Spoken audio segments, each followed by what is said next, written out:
അച്ചൻകോവിലാറിന് കുറുകെയാണ് വലിയ പെരുമ്പുഴ പാലം. ചെട്ടോണകര പഞ്ചായത്തിനെ മാന്നാർ പഞ്ചായത്തുമായി ബന്ധിപ്പിക്കുന്ന പാലമാണിത്.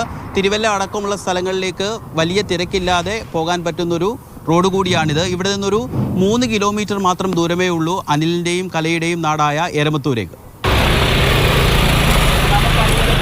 ചേട്ടാ, ഈ പാലത്തേടെ ഈ വിജനമായ ഏരിയ ആണ് ഈ പാലം. അക്കരെ അക്കരെ അങ്ങനെ ആളുകളൊന്നും റോഡിൽ കാണത്തില്ല. എപ്പോഴും ഒന്നും ഇടയ്ക്ക് ലൈറ്റ് കത്തത്തില്ലായിരുന്നു, ഇപ്പം കത്തുന്നുണ്ട്.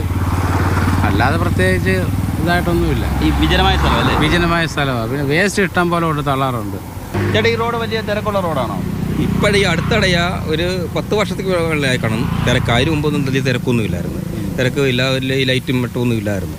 കൊലപാതകത്തിനായി ഈ സ്ഥലം തിരഞ്ഞെടുക്കാൻ കാരണം പാലത്തിന്റെ ഇരുകരകളും വിജനമാണെന്നുള്ളത് കൊണ്ടാണ്. എന്നു മാത്രമല്ല, അക്കാലത്ത് ഈ വഴി വാഹനങ്ങളുടെ വലിയ തിരക്കുമുണ്ടായിരുന്നില്ല.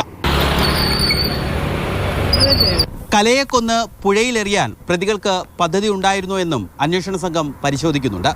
ബോണിയം വർഗീസിനൊപ്പം രഘുനാഥ് നാരായണൻ, മാതൃഭൂമി ന്യൂസ്, ആലപ്പുഴ.